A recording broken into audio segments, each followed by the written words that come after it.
Digital India ಇದು ಪ್ರಪಂಚದಾದ್ಯಂತ ಸದ್ದು ಮಾಡ್ತು. ಒಂದು ದೊಡ್ಡ ಹೆಸರನ್ನ ಪ್ರಧಾನಿ ಮೋದಿ ಅವರಿಗೆ ತಂದುಕೊಡ್ತು.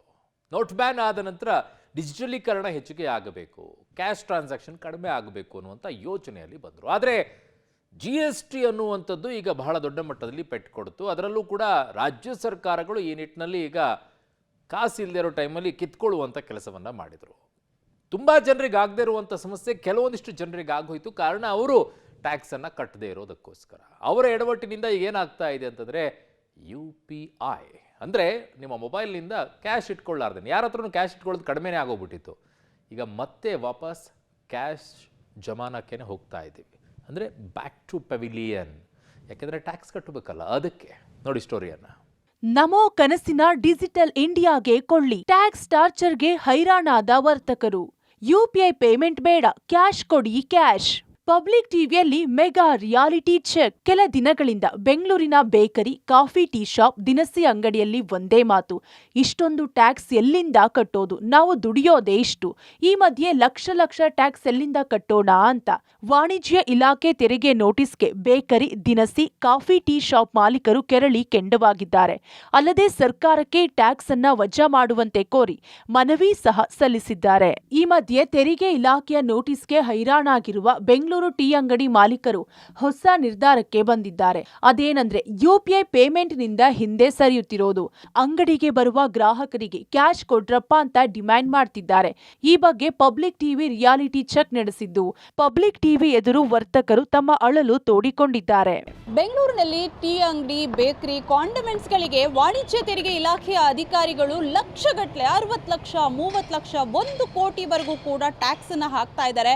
ಇದರಿಂದ ಬೆದರಿರುವಂತಹ ಅಂಗಡಿಯ ಮಾಲೀಕರು ಈಗ ನಮಗೆ ಡಿಜಿಟಲ್ ಪೇಮೆಂಟ್ನಲ್ಲಿ ದುಡ್ಡೇ ಬೇಡ, ಕ್ಯಾಶನ್ನು ಕೊಡಿ ಅಂತ ಗ್ರಾಹಕರಿಗೆ ಬೇಡಿಕೆಯನ್ನು ಇಡ್ತಾ ಇದ್ದಾರೆ. ಜೊತೆಗೆ ಅಂಗಡಿಯಿಂದ UPI ಸ್ಕ್ಯಾನರ್ ಕೂಡ ಈಗ ಕಾಣಿಸ್ತಾ ಇಲ್ಲ. ಸೊ ಪಬ್ಲಿಕ್ ಟಿವಿ ಈ ಬಗ್ಗೆ ಒಂದು ರಿಯಾಲಿಟಿ ಚೆಕ್ ಮಾಡುತ್ತೆ, ಬನ್ನಿ ನೋಡೋಣ. Reality check 1. ಫೋನ್ ಪೇ ಬೇಡ. ಸ್ಥಳ ಗಾಯತ್ರಿ ನಗರ. ಗಾಯತ್ರಿ ನಗರದ ಅಂಗಡಿಯೊಂದರಲ್ಲಿ ನಮಗೆ ಫೋನ್ ಪೇ ಬೇಡ, ನಗದು ಕೊಟ್ಟರೆ ತುಂಬಾ ಒಳ್ಳೆಯದು ಅಂತಿದ್ದಾರೆ ಮಾಲೀಕರು. ಭಯ ಅಂದರೆ ಟ್ಯಾಕ್ಸ್ ಈಗ 40 ಲಕ್ಷದ ಮೇಲೆ ಆದರೆ ನಿಮಗೆ 18% ಕಟ್ಟಿ ಅಂತ ಹೇಳ್ತಾರೆ. ಯಾವ ಥರ ಕಟ್ಟೋಕ್ಕಾಗುತ್ತೆ? ನಾವು ಮಾಡ್ತಾ ಇರೋದು ಫುಡ್ ಐಟಮ್ಗೆ 18% ಅಂದರೆ ಎಲ್ಲಿಂದ ಕಟ್ಟೋಕ್ಕಾಗುತ್ತೆ? ಅದನ್ನೇ ಕೇಳ್ತಾ ಇದ್ದೀವಿ. ಈಗ ನಮಗೆ ತೊಂದರೆ ಆಗುತ್ತೆ. ಈಗ ನಾರ್ಮಲ್ ಪರ್ಸನ್ಗೆ ಅವರು 18% ಟ್ಯಾಕ್ಸ್ ಕಟ್ಟಿ ಈಗ 40 ಲಕ್ಷ ಕಟ್ಟಿ 50 ಲಕ್ಷ ಕಟ್ಟಿ ಅಂದರೆ ಎಲ್ಲಿಂದ ತಂದು ಕಟ್ಟೋಕ್ಕಾಗುತ್ತೆ? ಕಮ್ಮಿ ಮಾಡಬೇಕು ಅಂತ ಇನ್ಮೇಲೆ ಹೇಳಬೇಕು. ಆದಷ್ಟು ಸ್ವಲ್ಪ ಕ್ಯಾಶ್ ಇದು ಮಾಡಿ ಫೋನ್ಪೇ ನಿಲ್ಲಿಸ್ಬೇಕು ಅಂತ ಕೇಳ್ಕೋಬೇಕು. ಸಡನ್ನಾಗಿ ನಿಲ್ಸೋಕ್ಕಾಗೋದಿಲ್ಲ. ಎಲ್ಲ ಡಿಪೆಂಡ್ ಅದ್ರ ಮೇಲೆ ಆಗ್ಬಿಟ್ಟವ್ರಲ್ಲ. ಈಗ ಆನ್ಲೈನ್ ಮೇಲೆ ನಿಂತಿರೋ ಜನ ಈಗ ₹1 ತಗೊಂಡ್ರು, ಒಂದು ಜೆಮ್ಸ್ ತಗೊಂಡ್ರು 5 ರೂಪಾಯಿಗೂ ಫೋನ್ಪೇ ಮಾಡ್ತಾರೆ. ಈಗ ₹2 ಸಾಸ್ ತಗೊಂಡ್ರು ಫೋನ್ಪೇ ಮಾಡ್ತಾರೆ. ಏನು ಮಾಡೋದು? ಕ್ಯಾಶ್ ಇಲ್ಲ ಅಂತಾರೆ, ವಾಪಸ್ ಕಳ್ಸೋಕ್ಕಾಗೋದಿಲ್ಲ. ಈ ಥರ ತೊಂದರೆ ಆಗಿದೆ. Reality check 2. ಸ್ಕ್ಯಾನರ್ ಬಳಸಲ್ಲ. ಸ್ಥಳ ಬಸವೇಶ್ವರ ನಗರ. ಇನ್ನು ಬಸವೇಶ್ವರ ನಗರದಲ್ಲಿ ಅಂಗಡಿಯಲ್ಲಿ ಮಾಲೀಕರು ಸ್ಕ್ಯಾನರ್ ಅನ್ನೇ ಇಟ್ಟಿಲ್ಲ. ಕ್ಯಾಶ್ ಇದ್ರೆ ವ್ಯಾಪಾರವೂ ಬೇಗ ಆಗುತ್ತೆ. ₹5 ವ್ಯಾಪಾರ ಮಾಡಿದ್ರು ಕ್ಯಾಶ್ನಲ್ಲಿ ಸ್ವೀಕರಿಸುತ್ತೇವೆ ಅಂತಿದ್ದಾರೆ.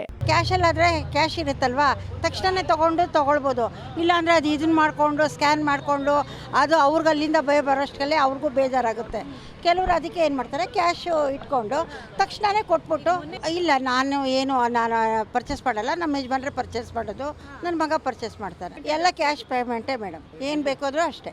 ಮೇಡಮ್ ನಾವು ಸ್ಟಾರ್ಟಿಂಗಿಂದನೂ ನಾವು ಆಲ್ರೆಡಿ 75% ಕ್ಯಾಶೇ ಇಸ್ಕೊಳ್ತಾ ಇದ್ದೀವಿ. ಯಾಕಂದರೆ ನಾವು ಮಾರ್ಕೆಟ್ ಬೆಳಗ್ಗೆ 5 ಗಂಟೆಗೆ ಹೋಗ್ತೀವಿ.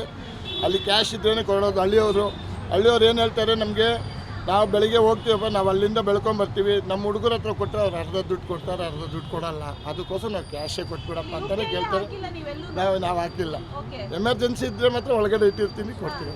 Reality check 3. ಕ್ಯಾಶ್ ಕೊಟ್ರೆ ಡಿಸ್ಕೌಂಟ್. ಸ್ಥಳ ರಾಜಾಜಿನಗರ. ಇನ್ನು ರಾಜಾಜಿನಗರದ ಅಂಗಡಿಯೊಂದರಲ್ಲಿ ಮಾಲೀಕ ಕ್ಯಾಶ್ ಕೊಟ್ರೆ 10% ಡಿಸ್ಕೌಂಟ್ ಕೊಡ್ತೀವಿ, UPI ಮೂಲಕ ಪೇ ಮಾಡಿದ್ರೆ 10% ಸೇರಿ ಕೊಡಬೇಕಾಗುತ್ತೆ ಅಂತಿದ್ದಾರೆ. ಮೇಡಮ್ ನಮಗೂ ಭಯ ಆಗಿದೆ. ನಮ್ಮ ಕಾಸಿಗೆ ನಾವೇ ಟ್ಯಾಕ್ಸ್ ಕಟ್ಟಬೇಕು.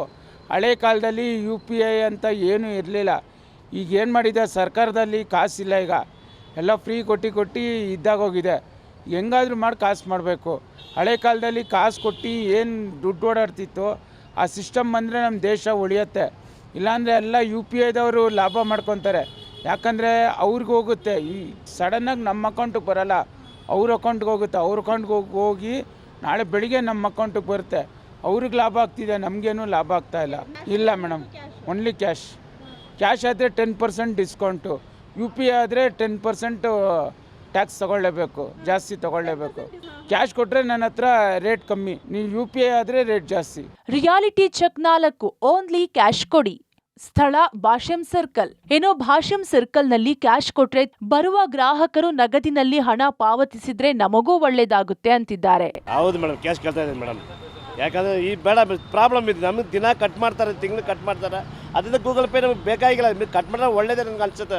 ದಿನ ಕ್ಯಾಶ್ ಕೊಟ್ಟರೆ ಒಳ್ಳೇದು ಮೇಡಮ್. ನಿಮಗೆ ಇಲ್ಲ ಇದೆ ಮೇಡಮ್, ನಮಗೆ ಜಾಸ್ತಿ ಇಲ್ವಾ, ದಿನ ಮಿನಿಮಮ್ ಮಾಡ್ತೀನಿ ಮೇಡಮ್, ಜಾಸ್ತಿ ಏನು ಮಾಡೋಕ್ಕಾಗಲ್ಲ. ಕ್ಯಾಶ್ ಕೊಡಿ ಕೇಳ್ತೀವಿ, ಇಲ್ಲಾಂದರೆ ಮಾಡ್ಕೊಳ್ತೀನಿ ಮೇಡಮ್, ಅಷ್ಟೇ. ಗೂಗಲ್ ಪೇ ಬೇಡ ಮೇಡಮ್, ಸುಮ್ಮನೆ ಪ್ರಾಬ್ಲಮ್ ಅದು.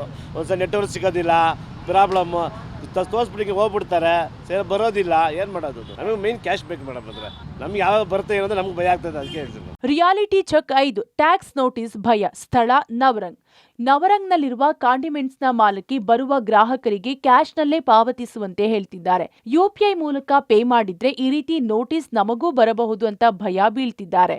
ಕ್ಯಾಶೇ ಕೊಡಿ, ಫೋನ್ ಪೇ ಎಲ್ಲ ಬೇಡ ಅಂತ ಹೇಳ್ತಾ ಇದ್ದೀವಿ. ಈ ಥರ ಬರ್ತಾ ಇದೆಯಲ್ಲ, ಭಯ ಆಗ್ತಾ ಇದೆ ಹೆಂಗೆ ಏನು ಅಂತ, ಅದಕ್ಕೋಸ್ಕರ ತುಂಬ ಕಡಿಮೆ 5 ರೂಪಾಯಿಗೂ ಸುಧಾ ಫೋನ್ ಪೇ ಮಾಡ್ತಾ ಇದ್ದಾರೆ. ಕ್ಯಾಶೇ ಯಾರು ತಗೋಬರಲ್ಲ. ಇವಾಗ ಹೇಳ್ತಾ ಇದ್ದೀವಿ, ಆದಷ್ಟು ನೋಡಬೇಕು. ತುಂಬ ಕಷ್ಟ ಆಗುತ್ತೆ, ಬರೋದು ಬೇಡ ಅಂತ ಕೂತೀವಿ. ಈ ಥರ ಬೆಳಗಿಂದ ರಾತ್ರಿವರೆಗೆ ಕಷ್ಟ ಬಿದ್ದೆ, ಈ ಥರ GST ಕಟ್ಟಬೇಕು ಅಂದ್ರೆ ಇಷ್ಟೊಂದ. ಲಕ್ಷ ಟ್ಯಾಕ್ಸ್ ಗೊಂದಲದಲ್ಲಿ ವರ್ತಕರು. ಹಾಲು, ಬ್ರೆಡ್, ತರಕಾರಿ ವ್ಯಾಪಾರಕ್ಕೆ ಟ್ಯಾಕ್ಸ್ ಇಲ್ಲ. ಹೆಚ್ಚು ವಹಿವಾಟು ಮಾಡಿದವರಿಗಷ್ಟೇ ನೋಟಿಸ್. ಇನ್ನು ಬೇಕರಿ, ಕಾಂಡಿಮೆಂಟ್ಸ್, ಟೀ, ಕಾಫಿ, ತರಕಾರಿ ಅಂಗಡಿಯವರಿಗೆ ಲಕ್ಷ ವಾಣಿಜ್ಯ ತೆರಿಗೆ ನೋಟಿಸ್ ಗೊಂದಲ ಮೂಡಿಸಿದೆ. ಈ ವಿಚಾರದ ಬಗ್ಗೆ ವಾಣಿಜ್ಯ ತೆರಿಗೆ ಇಲಾಖೆಯ ಅಪರ ಆಯುಕ್ತರು ಚಂದ್ರಶೇಖರ್ ನಾಯಕ್ ಕೆಲ ಮಾಹಿತಿಯನ್ನ ಪಬ್ಲಿಕ್ ಟಿವಿ ಜೊತೆ ಹಂಚಿಕೊಂಡಿದ್ದಾರೆ. 40,000 UPI ದಾಖಲೆಯನ್ನ ಕಲೆ ಹಾಕಲಾಗಿದ್ದು, ಇದರಲ್ಲಿ 40 ಲಕ್ಷ ವಹಿವಾಟು ದಾಟಿದ 6,000 ಮಾಲೀಕರಿಗೆ ನೋಟಿಸ್ ನೀಡಲಾಗಿದೆ. ಹಾಲು, ಬ್ರೆಡ್ ಮಾರಾಟ, ತರಕಾರಿ ಮಾರಾಟದ ಬಗ್ಗೆ ದಾಖಲೆ ನೀಡಿದ್ರೆ ಖಂಡಿತ ಬಡ್ಡಿಯನ್ನ ಮನ್ನಾ ಮಾಡಲಾಗುತ್ತೆ ಅಂತ ತಿಳಿಸಿದ್ದಾರೆ. ಅಲ್ಲದೆ 40 ಲಕ್ಷಕ್ಕಿಂತ ವಹಿವಾಟು ಹೆಚ್ಚಾದ್ರೆ ವಾರ್ಷಿಕವಾಗಿ GST ನೋಂದಣಿ ಮಾಡಿಕೊಳ್ಳಬೇಕು ಅಂದ್ರು.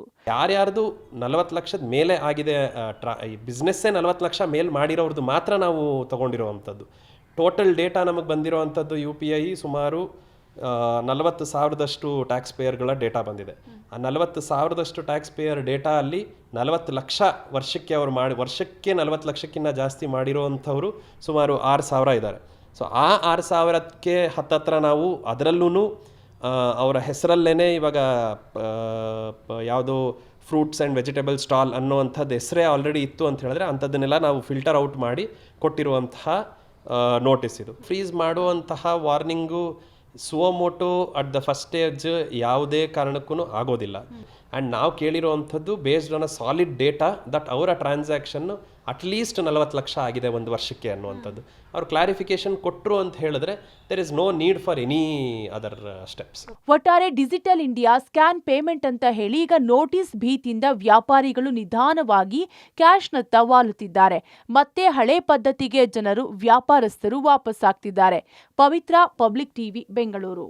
ನೋಡಿ, ವ್ಯಾಪಾರಸ್ಥರದ್ದು ಒಂಥರ ಮಜಾ ಇದೆ.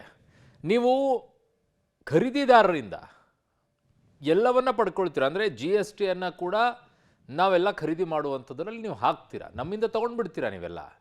ಆದರೆ ನೀವು ಮಾರಾಟಗಾರರು ನಿಮ್ಮ ಪ್ರಾಡಕ್ಟಿಗೆ ಕಟ್ಟಬೇಕಾಗಿರುವಂಥ GSTಯನ್ನು ನೀವು ಕಟ್ಟಿಲ್ಲ ಅಂತಂದರೆ ನಿಮಗೆ ಕೇಳ್ತಾರೆ. ಇದು ನಮಗೂ GST ಕೇಳೋದನ್ನು ಬಿಟ್ಬಿಡಿ ನೋಡೋಣ ವ್ಯಾಪಾರಸ್ಥರೆಲ್ಲ. ಚೆನ್ನಾಗಿದೆ ಇದು.